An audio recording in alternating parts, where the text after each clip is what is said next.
امریکی صدر Donald Trump نے آبنائے ہرمز کے معاملے پر عمان کو دھمکی دے دی۔ امریکی میڈیا فاکس نیوز کو انٹرویو دیتے ہوئے کہا کہ اگر آبنائے ہرمز کھولنے کی کوششوں میں عمان آڑے آیا تو اسے بری طرح بمباری کا نشانہ بنائیں گے۔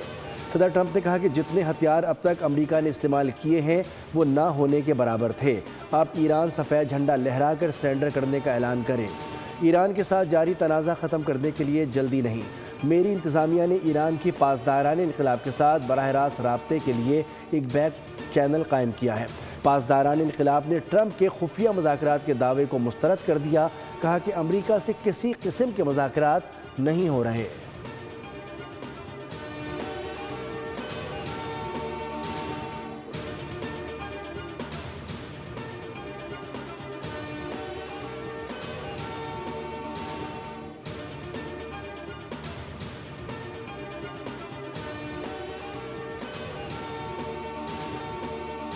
مشرق وسطی متحد ہو رہا ہے۔ امریکہ کا مکہ مشترکہ دفاعی معاہدے کا خیر مقدم۔ ٹرمپ کی پاکستان، سعودی عرب اور ترکیہ کی قیادت کو مبارکباد۔ کہا تینوں ممالک آخرکار زیادہ مؤثر انداز میں اپنا دفاع کرنے کے قابل ہوں گے۔ دفاعی معاہدے سے خطے کے دیگر ممالک کے درمیان تعاون بڑھے گا۔ معاہدہ خطے میں باہمی دفاعی تعاون کی جانب اہم قدم ہے۔ دستخط دیکھ کر خوشی ہے۔ تینوں ممالک دفاع کے لیے ایک دوسرے کا زیادہ مؤثر انداز میں ساتھ دے سکیں گے۔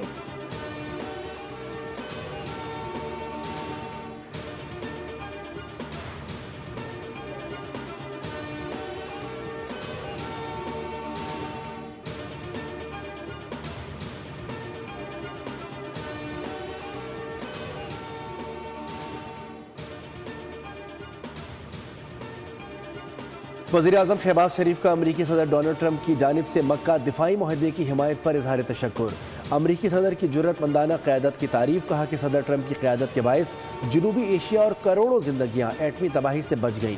برادر ممالک سعودیہ اور ترکیہ کے ساتھ مل کر پاکستان اپنا اور پورے خطے کے دفاع کے لیے تعمیری کردار ادا کرتا رہے گا۔ پائیدار امن ہمارے عوام کے بہتر مستقبل کے لیے ناگزیر ہے۔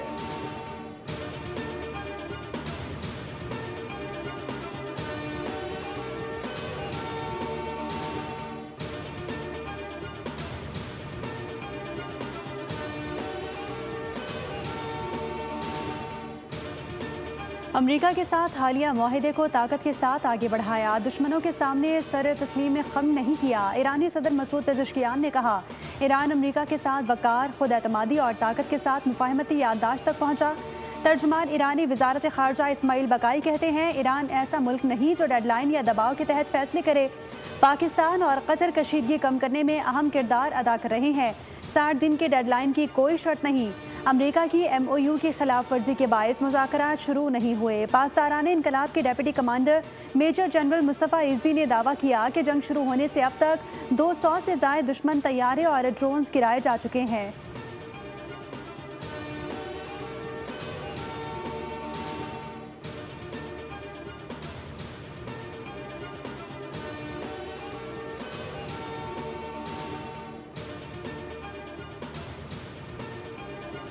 ایران نے جنگ میں شدت لانے کا خفیہ منصوبہ بنا لیا۔ امریکی اخبار وال اسٹریٹ جرنل نے بڑا دعویٰ کر دیا۔ اپنی رپورٹ میں لکھا کہ ایران کے سخت گیر رہنماؤں نے امریکہ اور اس کے علاقائی اتحادیوں کے خلاف جنگ کو طول دینے کی حکمت عملی بنا لی ہے۔ وال اسٹریٹ جرنل نے یہ بھی لکھا کہ ایران کے سخت گیر رہنماؤں نے مذاکرات پر بھروسہ کرنے کے بجائے گزشتہ 2 ماہ میں ایک بڑی جنگ کی تیاری میں صرف کیے۔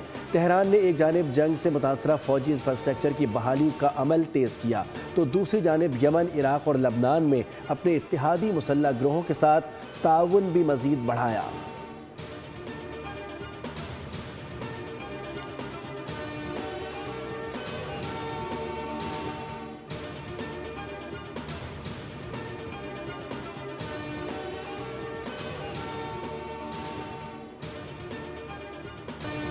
آبادی کے لحاظ سے نئے انتظامی یونٹس بننے چاہیے۔ اسلام آباد میں ایس ڈی پی آئی کے زیر اہتمام قومی سطح پر مباحثے میں مقررین یک زبان۔ رہنما پی ٹی آئی سلمان اکرم راجہ نے کہا، پنجاب، سندھ اور کے پی میں 3 الگ الگ صوبے بنا دیں۔ بلدیاتی نظام مضبوط کرنا ہے تو آئین کے ذریعے کریں۔ مصطفیٰ کمال نے کہا، آبادی 7 گنا بڑھ گئی، پھر بھی 4 ہی صوبے ہیں، لوگ ریاست سے ناراض ہو رہے ہیں۔ فواد چودھری نے کہا کہ نئے صوبے بنائے بغیر لوکل گورنمنٹ نہیں چل سکتی، پاکستان کو نئے صوبوں کی ضرورت ہے۔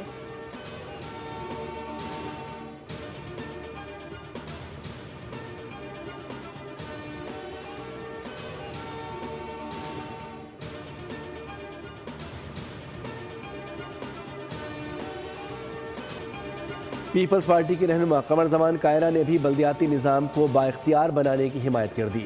قومی سطح پر مباحثے سے خطاب میں کہا کہ نئے صوبوں کو آئینی اور قانونی تحفظ حاصل ہونا چاہیے۔ اسد عمر بولے کہ نئے صوبے بنانے میں کوئی برائی نہیں ہے۔ لیاقت بلوچ بولے کہ نئے صوبوں کے موضوع پر بحث ہونی چاہیے۔ نور الحق قادری نے تجویز دی کہ معاملے پر آل پارٹیز کانفرنس بلائی جائے۔ بیرسٹر سیف نے کہا کہ نئے صوبے بنانا بنیادی طور پر سیاسی ایشو ہے۔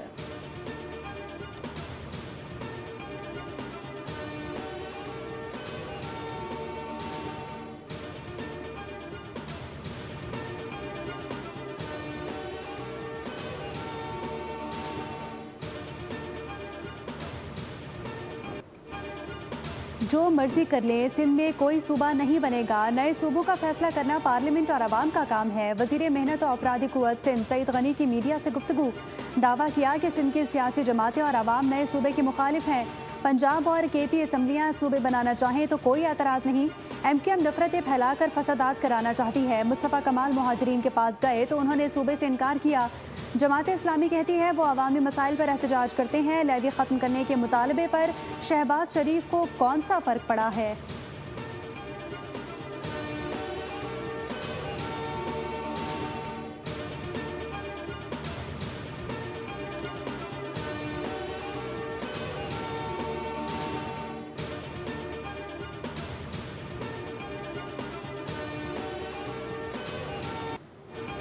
مسلم لیگ نون آزاد کشمیر میں اکثریت سے حکومت بنائے گی۔ مخصوص نشستوں پر انتخاب کے بعد مسلم لیگ نون کو 2/3 اکثریت حاصل ہو جائے گی۔ لیگی رہنما رانا ثناء اللہ کی پریس کانفرنس، کہا کہ تعمیر و ترقی کے لیے آزاد کشمیر کے عوام نے مسلم لیگ نون کو چنا۔ جو وعدے کیے ان کو پورا کیا جائے گا۔ آزاد کشمیر میں امن و امان کی صورتحال اولین ترجیح ہے۔ پرامن احتجاج سب کا حق ہے۔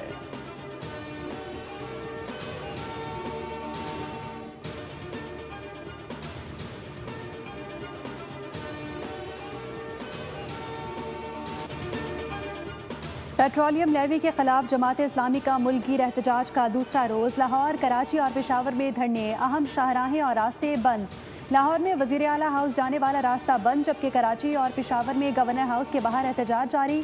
امیر جماعت اسلامی حافظ نعیم الرحمان کہتے ہیں سسٹم نہیں، ملک سنبھالنے والے ناکام ہو گئے ہیں۔ حکومت اپنی ناکامی کا اعتراف کر رہی ہے تو پھر ہم پر مسلط کیوں ہے؟ جماعت اسلامی مڈل کلاس طبقے کا مقدمہ لڑ رہی ہے۔ مہنگائی سے لوگ تنگ آ چکے، دھرنا کسی کی ذات کے لیے نہیں، 25 کروڑ عوام کے لیے ہے۔ حکمرانوں نے IMF کی غلامی کا توق گلے میں ڈال رکھا ہے۔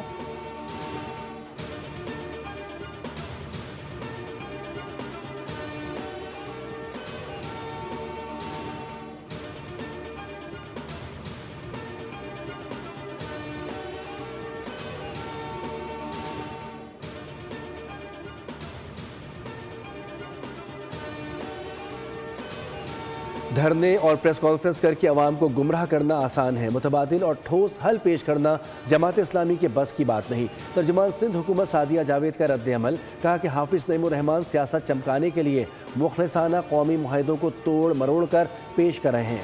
حافظ نعیم لاہور میں بیٹھ کر سیاست کرنے کے بجائے وفاق میں موجود اصل ذمہ داروں کے سامنے اپنے مطالبات رکھیں۔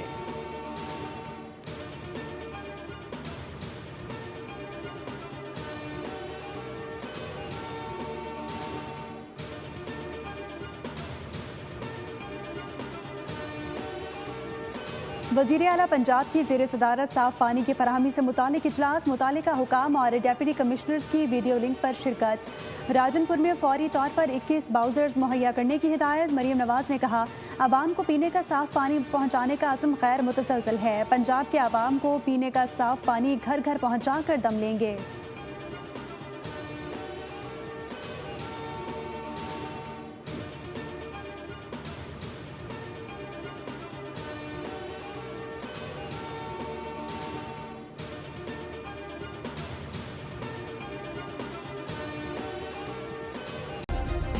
سبسکرائب کریں اور بیل دبائیں تاکہ کوئی خبر رہ نہ جائے۔